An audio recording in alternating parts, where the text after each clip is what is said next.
Kalau Anda punya masalah di lapangan, selama 1-2 minggu ini sudah ketemu orang, problemnya apa, nah Anda boleh tanya sama saya. Ya, tanya apapun, mau tentang selling, tentang rekrut, tanya. Ya, mau tanya tentang produk, apapun tanya. Ya, jelas ya? Oke, mungkin ada yang mau tanya? Kalau orang nggak tanya ada dua kemungkinan, closing terus, atau memang nggak pernah ketemu orang, jadi nggak ada pertanyaan Pak. Hidup saya damai sejahtera. Gimana? Oke. Ya, saya hadapi calon nasabah, tapi sebelumnya sudah pernah ikut prudensial. Ketemu nasabah sudah pernah ikut prudensial, oke, terus? Sudah ditutup 3 tahun yang lalu karena kecewa. Oh, kecewa, oke. Kecewanya pernah klaim waktu itu sakit masalah gejala tipes. Gejala tipes. Harusnya kan bisa mengklaim. Ya. Terus sempat dirawat, tapi reimburse, maksudnya itu mau reimburse kan cuma tipenya nggak ada punya prudensial. Oke. 2 hari ternyata nggak bisa. Alasannya harus nunggu seminggu. Ngapain nunggu seminggu? Maksudnya 2 hari, maksudnya nginepnya cuma 2 hari nggak bisa. Terus mau ngeklaim reimburse kok nggak bisa katanya. Oke. Agennya bilangnya nunggu Oke. seminggu. Terus? Nah ini saya mau istilahnya mau edukasi lagi. Itu kan bukan kesalahan dari prudensial. Itu kan agennya yang salah komunikasi sama. Ya. Ya, saya mau ini kan lagi semenjak kejadian itu akhirnya ditutup 2 polis sekaligus. Oke. Ya. Kalau ketemu orang kecewa sama asuransi, cara efektif yang paling pertama harus bersimpati dulu, ya berempati. Nah, kecewa kan? Tanya, Bu, kasusnya seperti apa Pak? Kasusnya seperti apa? Dia udah cerita panjang lagi. Kata paling mujarab adalah ngomong gini, Pak, kalau saya di posisi Bapak, saya juga pasti apa? Kecewa. Ngerti ya? Nah ini kalimat paling penting. Ya. Ayo. Ya, jadi kalimat paling penting apa? Kalau saya jadi Bapak juga pasti kecewa.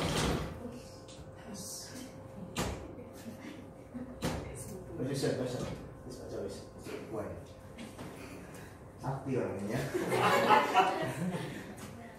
Memang dilahirkan tuh ini.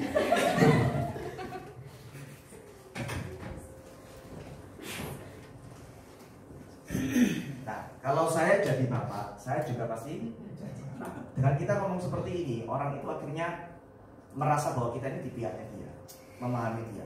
Nah, seringkali agent malah terlibat dalam perdebatan.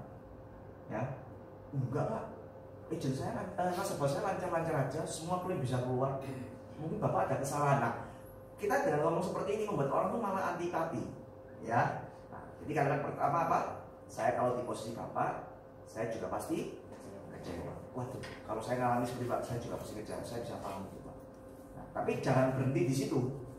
Kalimat berikutnya adalah, dan di tempat saya Pak, di kantor saya banyak juga nasabah yang dulunya seperti Bapak, mengalami seperti Bapak, juga kecewa, terutama dengan masalah klaim.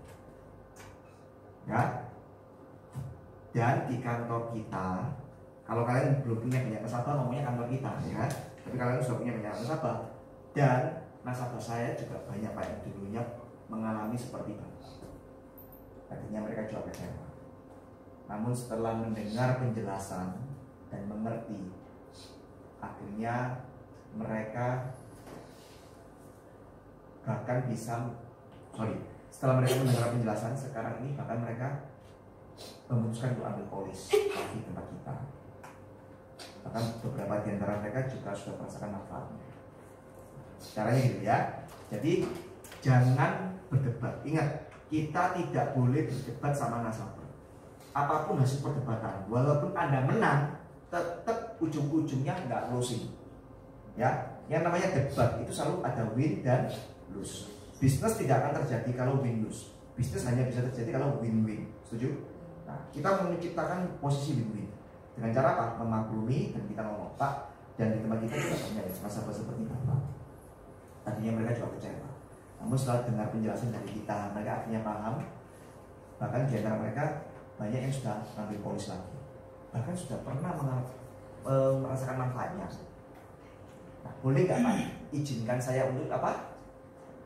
Jelaskan. Nah, baru kita menjelaskan. Ya, proses menjelaskannya itu harus tarik simpati dulu, ya. Nah, baru kita jelaskan. Jelas? Nah, oke. Sekarang kita ngomong masalah klaim. Kenapa klaim nggak keluar? Ya. Cara jelaskannya gimana? Kita ngomong, Pak, pada dasarnya klaim itu nggak keluar karena 3 penyebab secara umum. Yang pertama adalah ada riwayat kesehatan yang tidak diungkapkan. Ya, riwayat kesehatan yang apa? Tidak diungkapkan di saat pengajuan polis. Maksudnya apa? Maksudnya gini, contoh, ada kasih contoh. Misalkan Pak, ketika kita ajukan polis, di formulir pengajuan itu ada beberapa pertanyaan yang menanyakan tentang kondisi kesehatan nasabah. Apa dia punya riwayat sakit dan sebagainya. Misalkan nasabah sudah ada diabetes, saya kencing manis. Nah, terus waktu pengisian ditulis sehat walafiat. Nah, kita nggak tahu entah itu nasabahnya memang sengaja tidak mengaku, atau bisa jadi kadang-kadang di pihak agen juga bisa, tanpa ditanyakan agen memutuskan sendiri, oh anggap sehat, betul ya? Nah, sehingga singkat cerita setelah polis dalam 6 bulan ternyata nasabah mengalami stroke misalnya, oke, mengalami stroke. Nah, ketika dia mengalami stroke, waktu pengajuan klaim pasti ada surat keterangan dokter. Dokter akan ditanya sakitnya apa? Stroke. Apa penyebab stroke-nya? Diabetes. Pertanyaan berikutnya, sejak kapan didiagnosa diabetes pertama kali? Sejak 5 tahun yang lalu. Padahal polis baru jalan berapa? Setengah tahun. Nah, kira-kira kalau kita di posisi prudensial, Pak, apakah kita mau bayar klaim itu? Mungkin jelas ya? Jadi ada riwayat kesehatan yang tidak diungkapkan.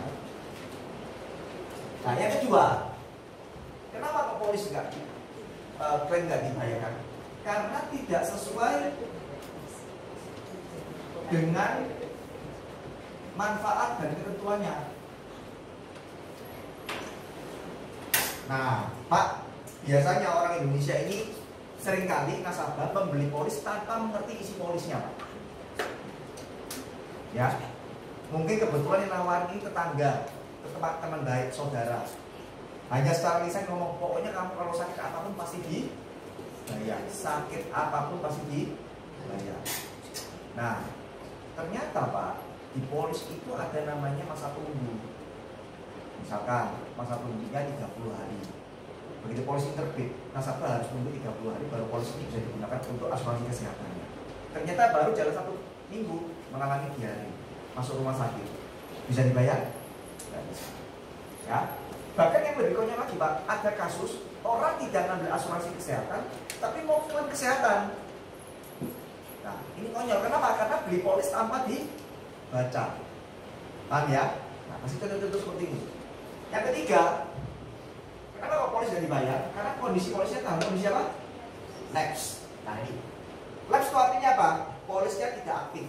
Kenapa kok bisa lapse? Karena preminya tidak terbayar. Nah, kasus ini banyak terjadi Pak, khususnya bagi nasabah-nasabah yang pembayaran preminya dengan tunai, transfer, atau titip agen. Nah, ini yang bahaya Pak, nomor 3 Pak, titip agen. Seringkali titipan agen disalahgunakan. Nah, ketika terjadi resiko, nasabah nggak sadar kalau polisnya sudah lapse karena merasa sudah bayar kan. Ternyata waktu klaim nggak dibayar karena polisnya dalam kondisi lapse. Nah, kurang lebih hanya 3 ini. Nah, saya nggak tahu Bapak ada di poin yang keberapa. Tapi kalau kasusnya Bapak tipes, ya tanya polisnya waktu sudah jalan berapa lama? Sudah lebih dari 6 tahun. Pernah lapse apa enggak? Nah, ini soalnya kalau lebih dari 6 tahun pasti terbayar. Pasti terbayar. Atau bisa jadi di poin nomor 2 ketentuannya nggak dipenuhi. Artinya maka ketentuan apa? Dokumennya nggak dilengkapi waktu reverse. Syarat klaim reverse apa? surat keterangan dokter. Kemudian apa? Formulir klaim. Kemudian apa? Kwitansi rumah sakit asli. Udah itu aja. Selebihnya pasti dibayar. Apalagi sudah 5 tahun lebih. Apa sudah 6 tahun, ya? Atau bisa jadi khawatirnya lapse. Nah ini bahaya. Dia pembayaran premi selama ini melalui apa? Melalui agen atau gimana? Nah ini mesti tanyakan dulu, ya. Nah bisa jadi kasus lapse itu begini, contoh ya. Nasabah ini pernah lapse. Nah waktu lapse, polisi harus dipulihkan. Nah waktu dipulihkan itu ada syaratnya. Pemulihan itu ada syaratnya. Syaratnya apa? Yang pertama membayar tunggakan. Membayar tunggakan premi. Misalkan dia sudah tunggak 5 bulan, dia bayar 5 bulan. Plus ada formulir pemulihan. Nah, kadang-kadang nasabah merasa, waduh saya lapse, dibayar, tapi formulir pemulihannya nggak dimasukkan. Paham ya? Nah, polisi bisa pulih nggak? Nggak bisa. Terus kemudian, karena nasabah merasa sudah bayar, dia berasumsi bahwa polisi apa sudah pulih. Terus tiap bulan dia bayar terus, dia transfer terus tiap bulan. Tapi polisinya dalam kondisi apa? Lapse terus. Paham ya? Mungkin bisa jadi waktu dia sedang keempat, terus nggak dipulihkan, pemulihannya nggak masuk, terus dibayar terus sampai tahun ke-6, terjadi resiko, ya nggak bisa juga. Paham ya? Jadi possibility-nya ada berbagai macam. Ya. Nah, cara edukasinya intinya adalah harus cari tahu dulu apa yang membuat klaimnya nggak terbayar. Ya, secara general seperti itu, cari tahu klaimnya nggak terbayar karena apa. Setelah itu dijelaskan logikanya gimana. Oh wajar, kenapa nggak terbayar? Karena kondisinya seperti ini. Nah kalau dia sudah tahu akar permasalahannya kenapa klaimnya nggak terbayar, dia lega. Ya entah itu karena kesalahannya dia sendiri atau memang kesalahan agennya yang lama. Intinya adalah kita mau membuat semua jadi jelas bahwa klaim nggak dibayar ini bukan karena prudensial nggak bayar, tapi pasti ada kesalahan, entah itu agennya atau dari pihak nasabahnya. Ya, nah, intinya begitu aja. Tapi kalau dia sudah tahu untuk perkaranya, pemenggokannya nanti gampang. Jelas ya? Oke. Yang lain? Yang lain jelas gak ini? Jelas ya? Kalau nggak paham tanya. Ayo, ya Susi. Ini nasabah ya. Ini kan saya kata nasabahnya itu ternyata sudah punya polis dari asuransi lain. Nah, tapi dia itu nggak tahu isi polisnya apa, karena dia nggak pernah ketemu agennya. Itu di apa ya, lewat telepon. Oh, ditawar Iya. sama agen yang lama. Iya. Apa itu telemarketing dari bank atau agen seperti kita? Dia juga nggak tahu. Pokoknya katanya gini. Pokoknya saya ditelepon Mbak, gini, dia bilang ya saja. Kayak gendam gitu ya? Nasabahnya gendam. Ya, polisnya terbit, terus dia nggak ngerti apa isinya gini, terus akhirnya pada bulan-bulan depannya kan sudah auto debit. Dia merasa kecewa. Karena dia nggak tahu kalau apa ya, otomatis auto debit. Dia nasabah kemana? Mandiri? BTN. Oh iya. Terus? Iya. Terus dia bilang gini, saya sebenarnya mau sama jelaskan gini. Tapi asalkan mbaknya dia mau nutup polis saya ini gitu. Mana? Terus Asuransi mana? apa ya? Cigna? Siapa? Cigna? Enggak. Lupa. Apa yang satu? Cigna? Bukan. Ya oke. Terus? Iya. Terus suaminya bilang, pokoknya kalau mbaknya bisa nutup polisnya, karena kan katanya saya dikasih nomor, kalau mau ada apa-apa suruh tanya ke nomor itu. Ternyata pas ditunggu nggak bisa. Jadi dia nggak bisa, caranya gimana nggak tahu. Nah itu gimana Pak? Saya. Semua perusahaan asuransi sekarang sudah punya website. Ya. Ini udah zaman tahun abad mutakhir. Jadi tinggal lihat perusahaannya apa, search di Google, pasti keluar website. Di website cari kontak us. Bukan gampang kan? Pasti ada nomor customer service. Telepon customer service-nya. Ya, telepon ngomong, saya kalau mau mengurus polis saya, masalah klaim dan sebagainya, berubah alamat kita serah. Pokoknya jangan ngomong tutup polis, bisa ngomong itu ya. Mau ngurus klaim, mau merubah alamat, mau merubah metode pembayaran, ini kemana? Untuk kantor di Surabaya. Surabaya ya masalahnya. Nah, Surabaya di mana? Ya, tunjukkan misalnya, oh di Jalan Pemuda misalnya gitu. Ya sudah. Ya. Nah, biasanya di website itu ada informasi-informasi yang bisa digali.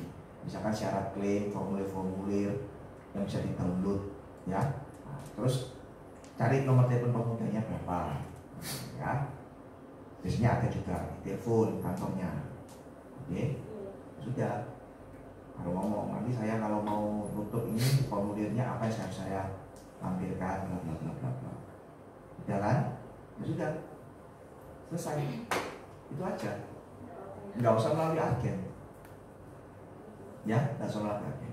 Langsung ke kantor pusat. Udah, selesai, gampang kok. Ya, berarti closing ini ya. Kan habis ini closing. Oke. Nah, ini juga pelajaran ya. Jadi kalau ada nasabah ngambil polis melalui telemarketing, kan banyak tuh. Biasanya asuransinya itu banyak kan Cik. Nah, apa sih keuntungannya polis telemarketing atau bank S? Ambil dari bank. Jadi kalau di bank ada satu booth, misalkan BCA, di situ dia ada booth tertentu, ya ada satu meja, ada perwakilan dari asuransi. Nah, seperti itu kerjasama namanya bank S. Nah, kelemahannya di situ apa sih mereka? Kalau kita ngambil dari bank S atau dari telemarketing, apalagi telemarketing ya, kita nggak ketemu orangnya, semua syarat dan ketentuannya hanya by phone, tiba-tiba transaksi polis datang. Nah, besok-besok kalau klaim siapa yang ngurus? Yang ngurus sendiri lah, ya kan? Nah, ngurus asuransi ini tidak sesederhana mengurus rekening bank, karena ada syarat dan ketentuan dan formulirnya lebih banyak. Nah, makanya beli asuransi yang paling pas itu adalah melalui seorang agen. Orang beli asuransi melalui agen itu seperti ibaratnya seorang nasabah. Itu kalau di bank itu nasabah premium, prioritas, ya. Nasabah prioritas itu kan beda sama nasabah reguler, betul kan? Nasabah prioritas itu kalau mau buka account, mau apa, kita nggak perlu ke banknya, orang banknya yang ke tempat kita, betul kan? Nganterin formulir, betul kan? Nah, itu nasabah prioritas. Tapi kalau nasabah sih 1.500.000, ya kita sih harus ke banknya, betul kan? Nah, asuransi tidak mengenal Anda mau premi besar, premi kecil, itu diperlakukan seperti nasabah prioritas, betul kan? Kita bantu klaimnya kalau dia ngambil asuransi dari seorang agen. Tapi kalau dia ngambilnya di telemarketing, di bank S, sama saja, harus ujung-ujungnya ngurus sendiri. Ya, dan seringkali mereka nggak paham. Ya, telemarketing juga nggak paham isinya apa, cuma asal ngomong, karena mereka menjelaskan hanya by script, nggak baca juga. Ya, jelas? Right? Jangan. Ya, ini kasus pada nasabah saya. Kebetulan juga nasabah deposito. Kemudian ketika saya tawarin waktu itu masih di asuransi perbankan, pernah tanya ke saya, mungkin karena saya sebagai bankersnya, kenapa ya prudensial ini ketika tidak bisa membayar dari bulan, mungkin telat bisa 3 bulan. Waktu itu pertama tidak auto debit, tetapi melalui virtual account. Jadi transfer yang di ATM dan Menu pembayaran. Kemudian nextnya menjadi auto debit. Ketika auto debit sudah berlangsung 2 bulan, di bulan ketiga itu ketika di katakanlah menggunakan debit BRI. Di BRI tidak ada saldo. Telepon ke agennya, Mbak, nanti bulan ke depannya lagi akan saya double. Nanti ada dana di situ, silakan diatur itu. Yang maunya nasabah ini ada konfirmasi karena dijanjikan oleh agennya, Bu, nanti ketika waktu audit itu pasti ada konfirmasi prudensial begitu. Tetapi ternyata belum jatuh temponya itu sudah diaudit double gitu. Jadi pihak dari Prudent atau agennya itu sebenarnya. Ya, berarti agennya nggak ngerti prosedur administrasinya, ya. Jadi intinya Prudential itu punya jadwal untuk penerbitan. Nah, setiap tahun punya jadwal tertentu. Ya memang saya juga nggak hafal. Let's say misalnya dia punya jadwal setiap kelipatan tanggal 5, 10, 15, gitu ya. Kalau tanggal 5 dia gagal, dia akan coba lagi tanggal berapa? 10 gagal, dia akan coba lagi tanggal berapa? 15. Terus sampai berhasil. Seperti itu. Nah, jadi kita nggak bisa request sama Prudential, tolong ya, nanti kalau tanggal 5 gagal, tanggal 10-nya jangan ditebak dulu, tunggu tanggal 5 bulan berikutnya. Nggak bisa seperti itu. Paham ya? Nah, berarti agennya sendiri nggak paham. Nah, harusnya kalau nasabahnya sudah ada request seperti itu, kalau ada request seperti itu, harusnya adalah yang ngomongnya gini, Pak, kalau saya biasanya ya, kalau nasabah sudah gagal debit, saya akan ngomong gini, Pak, mending premi bulan ini dibayar dulu, nanti bulan depan ikuti lagi jadwal auto debit. Atau kalau memang dia ngotot kepingin di auto debit double semua, ya sudah dirubah ke tunai dulu dah. Cara pembayarannya dirubah ke tunai. Nanti setelah nanti bulan depan suruh langsung dia bayar setor tunai double, baru dirubah lagi auto debit. Intinya gitu. Jadi kita nggak bisa ngatur, nggak bisa request sama manajer. Aku minta debit tanggal ini, itu nggak bisa. Jelas ya. Nah, cuman agennya kan nggak menjelaskan. Agennya ngomongnya apa? Bisa. Berarti ekspektasinya apa? Bisa. Ternyata nggak sesuai kan? Kecewa. Jadi kekecewaan itu sering kali hanya masalah antara ekspektasi dan kenyataan itu nggak sama. Makanya kecewa. Nah, makanya kita sebagai agen tidak boleh menjanjikan ekspektasi terlalu muluk sehingga nasabah kecewa. Ya, itu ya simpel itu aja. Oke. Yang lain?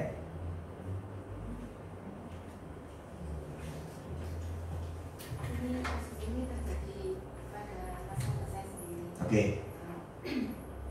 Buka polisnya 6 bulan kemarin. Mungkin dia ini saat ini mungkin dapat suara-suara dari luar. Oke. Dia sudah buka polis ya? Sudah buka polis. 6 bulan ya? Ternyata waktu itu kemarin saya disuruh datang ke tempatnya. Oke. Mau ditutup. Oke, Tapi mau ditutup. sampai saat ini masih saya pertahankan. Pak, jangan ditutup dulu. Kita sharing-sharing lagi.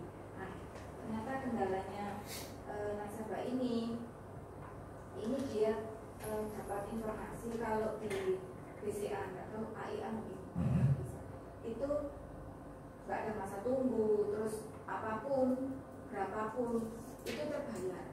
Dia bilangnya kayak gitu. Jadi nggak pakai masa tunggu kayak di Prudential, ada beberapa penyakit itu nunggu 1 tahun. Kalau di BCA ini mau operasi model apapun, berapa biaya itu tercover. Nah, waktu itu jawaban saya seperti ini, Pak. Bapak sudah tahu apa klausul dari BCA itu sendiri atau hanya dapat informasi Secara lisan? Ya itu pokoknya ada yang ngomong kayak gitu. Pak, gini aja Pak, Bapak kan dari dulu, tapi saya minta polisi ini jangan ditutup dulu.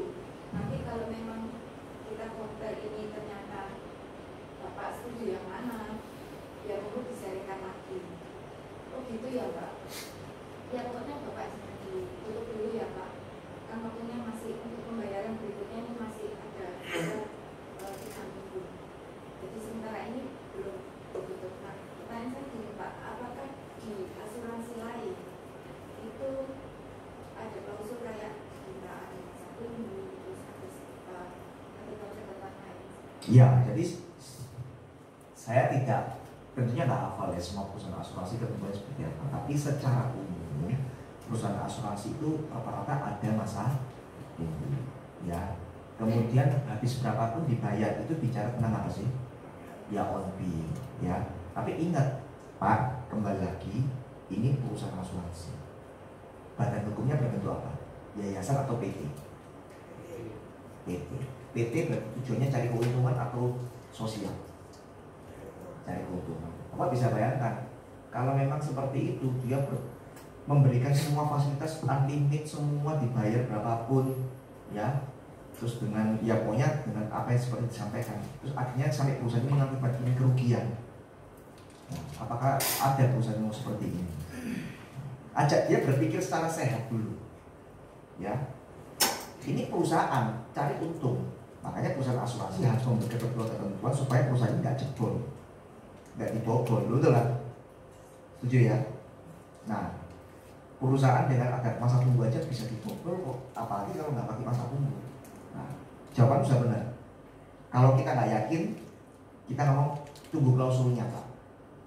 Nah, itu sudah benar. Nah, terus yang kedua, ingat seperti yang saya sharingkan di grup, saya ngomong, kalau kita sudah di-compare dengan asuransi lain, jangan membuat nasabah hanya fokus pada fitur produk, tapi kita harus mengajak nasabah untuk melihat dengan lebih luas. Pertimbangannya apa? Pak, tentunya ketika Bapak membeli sebuah polis, ada 3 poin yang harus Bapak pertimbangkan. Yang pertama adalah Bapak harus tahu profil perusahaannya bagaimana. Oke? Nah, tentunya Bapak beli asuransi kepingin suatu saat Bapak bisa merasakan manfaatnya, Bapak bisa menerima apa yang menjadi haknya Bapak.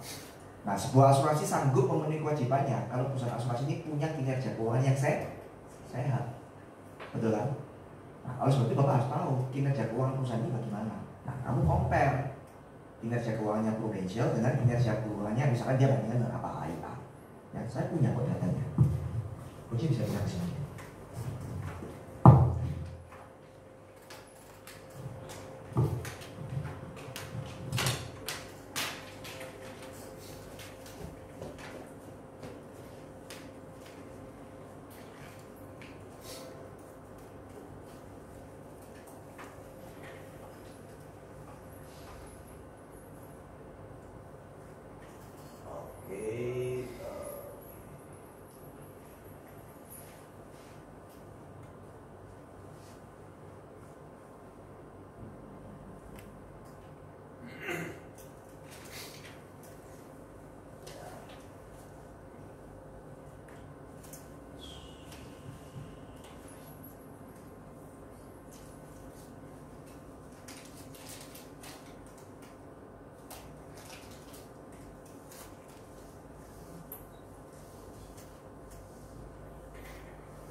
Kalau kita ngomong perusahaan asuransi itu sehat apa enggak, kita lihat dari sini.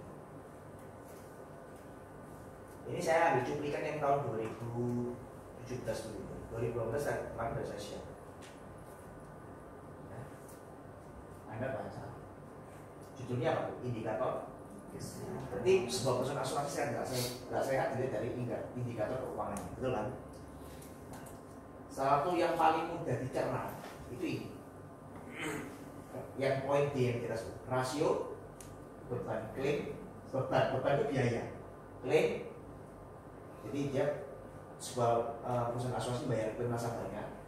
Usaha berarti dia biaya operasional perusahaannya. Komisi berarti dia membayar komisi yang arah agen-agennya karena tak masalah. Terhadap pendapatan premi. Artinya apa? Kalau biaya, beban itu biaya ya.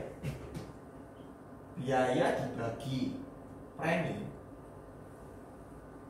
yang sehat berarti lebih besar preminya atau biayanya? Premi dong, betul kan? Berarti yang sehat harusnya lebih kecil dari 100%, betul kan? Katakanlah biayanya 100 miliar, tapi perolehan preminya katakanlah 200 miliar, berarti kan 50%, betul kan? Tapi sebaliknya kalau ini 200 yang bawahnya yang 100, jadi 200%, betul kan? Anda ibaratkan Anda punya toko toko Anda itu bayar gaji, bayar listrik, ya kan? Itu biayanya lebih besar daripada omset toko Anda. Nah, berarti kan nggak sehat toko Anda, betul kan? Nah, kita lihat berapa indikatornya prudensial, 60%. Tahun ini berapa? Yang kemarin saya share di grup, 50 sekian persen, turun malah, ya kan? Nah, sekarang kita compare. Misalkan dengan AIA misalkan. Ya AIA ya ini.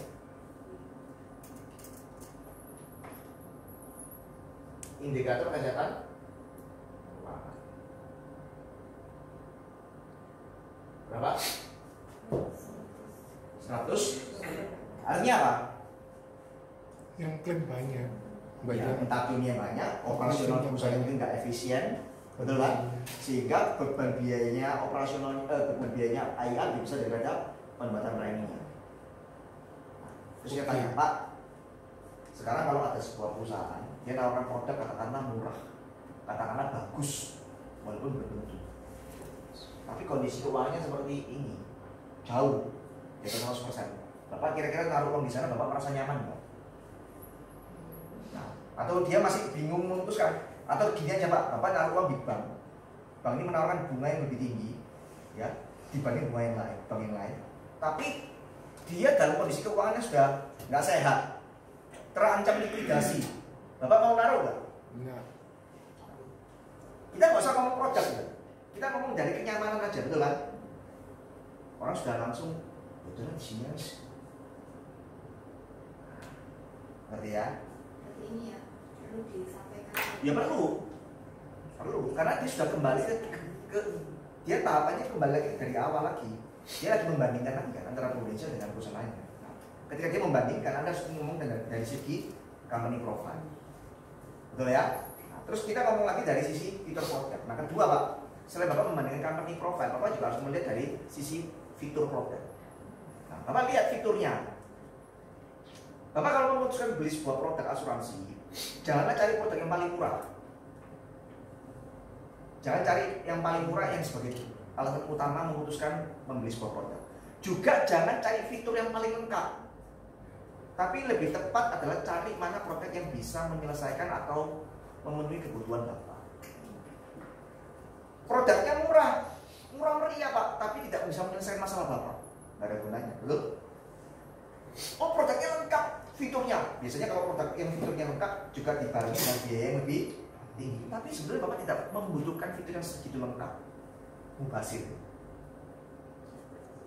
Ngerti ya? Jadi dia edukasi gitu. Terus yang ketiga, nah yang terpenting Pak juga adalah Bapak beli produk ini kan harapannya suatu saat Bapak bisa merasakan manfaat. Salah satunya adalah manfaat klaim. Dan kita tidak tahu klaim ini terjadi kapan. Kita berharap tidak pernah klaim, kita berharap sehat. Tapi kalaupun suatu saat kita klaim Pak, kita berharap pada saat itu agen di mana kita membeli polis bisa membantu. Nah, oleh sebab itu kita membutuhkan seorang agen yang punya komitmen di industri ini. Jangan beli sebuah polis di mana agen itu hanya karena teman sungkan, jangan. Tapi beliau dari polis, dari seorang agen yang punya komitmen yang mau di industri ini jangka panjang. Itu jangan. Ya kita harus pede ngomongnya. Nah, saya komitmen Pak di industri ini. Jelas ya? Ada lagi Pak. Pada ini coba yang sama. Oke, terus? Jadi dia itu ternyata kemarin tuh masalahnya baru diungkapkan kemarin, walaupun sebelumnya saya sudah ngomongkan untuk penyakit 1 tahun, dia sudah paham. Terus kemarin itu dia gini, Mbak, kalau bedah ginjal, bedah ginjal kalau hanya diambilkan klaim JKS, kalau saya hanya tercover bedah ginjal itu hanya kurang lebih 27 juta yang bedah tipe berapa ya? Itu kalau saya rasa kurang. Oke. Nah, terus waktu itu saya kasih solusi.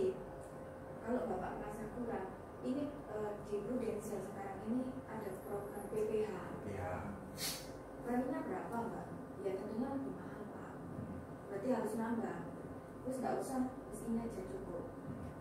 Terus saya saran saya kedua gini, Pak, bedah ginjal itu kan nggak hanya dipukul rata bedah ginjal, tapi kan di situ bedah ginjal ada tipe-tipenya sendiri. Nah yang dimaksud Bapak itu bedah ginjal yang kayak gimana? Artinya saya bukakan polisnya itu, lupa ini ada, walaupun sakit ginjal itu kan ada tipenya sendiri-sendiri. Nah kalau Bapak memukul yang terberat saja, memang kalau plan C itu tercovernya sekian, tapi kalau kan belum tentu juga nanti plan C terus sakitnya yang masuk tipe mana kan belum tentu juga. Jawaban saya seperti itu Pak. Ya, jadi memang betul Pak, ginjal ini macam-macam, cangkok ginjal, batu ginjal, yang paling ringan batu ginjal, sampai cangkok ginjal yang paling berat. Ya. Nah nanti tentunya waktu kita akan jual beli akan dianalisa, ini termasuk pembedahan tipe apa. Ya, nah masing-masing tipe ini mewakili tingkat resiko pembedahan. Ya, cangkok ginjal pasti risikonya lebih tinggi daripada cuma sekedar batu ginjal yang cukup dilaser sudah selesai. Ya, nah tentunya Pak dengan risiko yang lebih rendah tipenya juga lebih rendah karena memang biayanya juga pasti. Ya, nah, memang Pak ini memang semua ada platformnya. Kalau Bapak merasa tidak nyaman yang ini dan Bapak punya budget, memang saya lebih dorong Pak untuk ambil PPH. Berapa preminya? Kamu nggak usah ngomong lebih mahal, lain kali triknya. Preminya saya hitungkan dulu Pak. Begitu aja udah. Ya, kamu ngomong ini lebih mahal itu sudah memiliki kesan kebetulan. Kan? Pikirannya jauh. Ya, nanti saya hitungkan dulu Pak. Nah, seperti itu. Nah, kalau dia sudah ngomong seperti itu, justru itu opportunity. Kita bisa upgrade polis. Malah kadang-kadang saya tanya, mahal nggak gitu? Enggak kok Pak, nggak mahal. Nama-nama itu nggak banyak. Nggak tahu ini bakal banyak atau nggak urusan belakang ya kan. Yang penting dia mau dihitungkan dulu kan. Kalau bilang ya mahal sih Pak, memang lebih mahal. Terus nggak usah habis. Ya, melihat. Ya, jelas ya. Udah benar. Cuman waktu kamu lebih mahalnya itu yang harus dikoreksi. Lain kali ngomong. Nanti coba saya hitungkan dulu Pak, preminya berapa? Mahal nggak? Saya coba hitungkan dulu. Harusnya sih nggak mahal sih Pak, namanya nggak banyak. Ya, tapi udah oke kan? Poin ketiga Pak. Oh iya boleh. Yang curhat. Ya mumpung belum ditutup Pak ya. Iya. Saya bisa mempertahankan. Waktu buka kan memang belum punya BPJS Pak. Oke. Terus? Sekarang diganti sama di cover sama BPJS. Oke. Waktu buka itu belum punya BPJS. Nah, Sekarang baru kemarin buka BPJS. Oke. Padahal waktu backpending itu dia lebih sukanya di rumah sakit RKS. Kalau RKS kan nggak mungkin ini kerja sampai saat ini loh belum rekan sama BPJS. Jadi Rekanan nggak? BPJS? Belum ya? Oh belum. Ini orang terkasih. oh. Nah ini kemarin ini saya juga punya BPJS sekarang ini. Pak, ini memang kalau kita, saya kan juga nggak dilek-lekkan BPJS ini asuransi. Ya memang ada plus-minusnya Pak semua. Misalnya datanya, kalau misalnya suatu saat nanti saya pakai dua-duanya, bisa nggak? Sebenarnya nggak bisa ya Pak. Bisa. Nggak, maksudnya dia klaim pakai BPJS terus diklaimkan lagi di PHS. Bisa. Oh, bisa. Bisa. Saya pernah. Nasabah saya bisa. Tapi ya dari rumah sakitnya untuk keluarin. Iya. Gini loh, BPJS nggak bayar semua. Iya. Nah, ketika dia ada gini, ketika BPJS hanya membayar mengcover sebagian, kan sebagian dibayar siapa? Nasabah. Nah yang dibayarin nasabah berhak terima kwitansi nggak? Iya dong, ini namanya orang bayar berhak terima kwitansi, ya kan? Mau saya bayar kok, bukan dibayarin kan saya bayar. Nah kalau saya bayar saya minta kwitansi, benar kan? Nah ini diberi dasar untuk klaim. Bisa. Bisa. Berarti bukan selisih bayar, selisih Kekurangannya. kekurangannya. Iya. Oh, iya. Paham ya? Iya. Cuman kalau dia mau BPJS, nah kamu bisa tanya dulu, Bapak tahu nggak BPJS itu seperti apa fasilitasnya? Prosedur pengobatannya gimana? Tanya dulu, ya kan? Nah kalau dia nggak paham ya kita kasih gambaran. Yang jelas BPJS itu perlu dengan keterbatasan. Ya, contoh obatnya juga dibatasi, nggak bisa milih. Ya, obatnya cenderung obat generik. Nah kalau misalkan obatnya hanya dibatasi tipe merek ABC, terus ABC nggak mempan, harusnya pakai C baru mempan. tapi ini nggak bisa BPJS, nah, terus gimana? Ya kan? Dihantam C terus, ya nggak bisa. Dokternya juga terbatas, dan biasanya juga data rumah sakit terbatas. Ya, sering kali terjadi. BPJS oh, bukan, BPJS Pak, kamarnya habis. Bukan, kamarnya ada. Nah itu terjadi. Iya. Nah Bapak kira-kira dengan pelayanan seperti nyaman apa enggak? Tanya. Ya, ya enggak. Nah kalau Bapak enggak, ya mending ada swasta. Ya, BPJS itu tidak buruk Pak, ini program yang baik dari pemerintah. Tapi sebenarnya program ini dirancang untuk membantu kalangan menengah ke ya, daripada tidak ada sama sekali. Ya, ini cukup membantu. Tapi untuk kalangan tertentu di mana yang mungkin butuh pelayanan lebih Pak, alangkah baiknya kalau ngambil yang swasta. Apalagi kan Bapak mampu. Lain cerita kalau memang tidak mampu, ya kita nggak punya pilihan, kita ngomongnya gitu aja selesai. Ya. Satu lagi, kalau dia mau switch ke produk lain, harus tunggu tentang biaya akuisisi. Ingat bahwa kita membeli asuransi selalu ada biaya akuisisi di awal. Nah, Pak, Bapak sudah ikut asuransi di provinsi sudah jalan 6 bulan ya. Nah, Bapak sudah dipotong biaya akuisisi. Ketika Bapak ikut ayah lagi, Bapak akan mulai dari nol lagi biaya akuisisi. Rugi Pak. Ya. Sejam ya. Yang lain?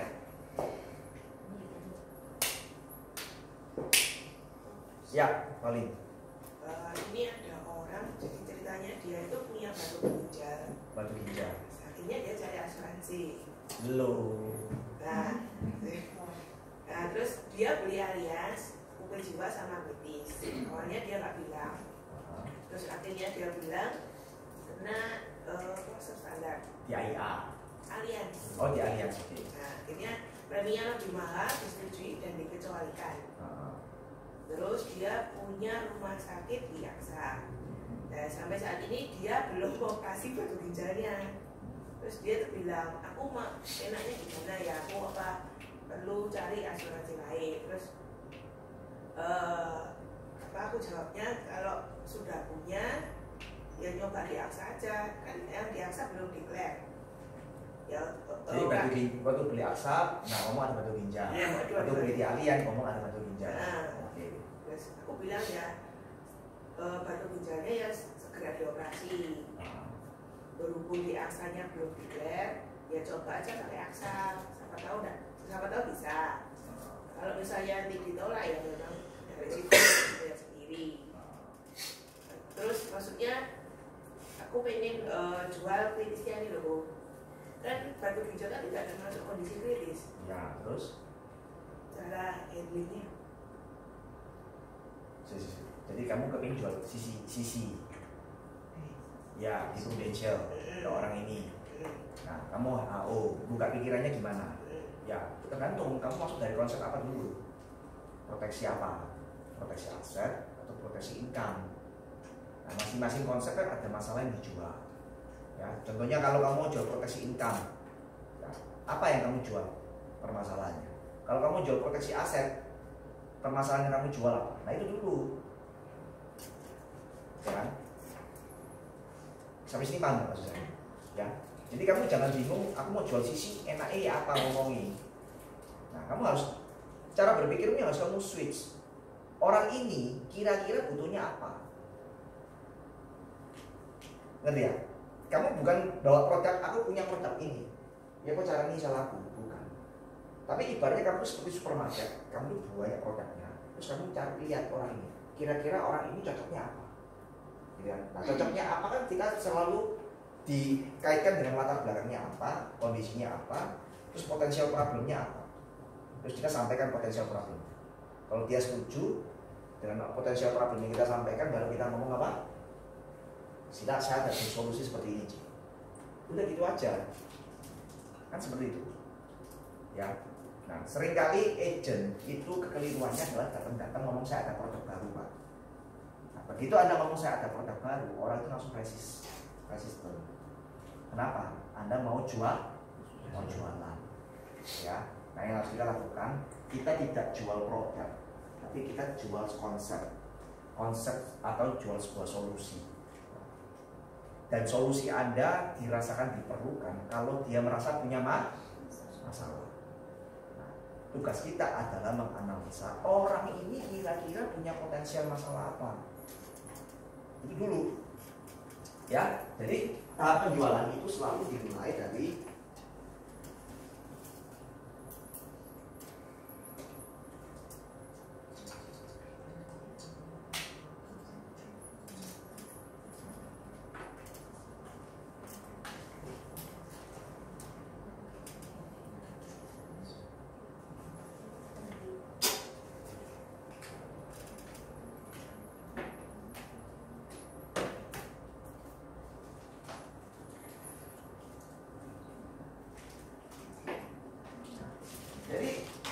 yang namanya penjualan. Ya, kita ngomong sistematika atau urutan kita menjual sesuatu.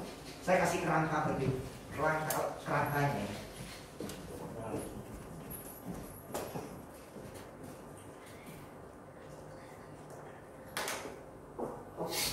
Waktu ketemu orang, kita harus melakukan namanya fact finding. Ya, fact finding. Fact finding itu apa? Mencari tahu tentang latar belakang orang tersebut. Yang pertama tentang keluarga. Contohnya, apakah pasangannya bekerja? Kalau dia seorang suami, apakah istrinya ikut bekerja? Terus kalau istrinya kerja, apakah kerjanya istrinya ini hanya sebagai sekedar cari kesibukan, atau istrinya ini sebagai memiliki peranan penting kontribusi income-nya, atau bahkan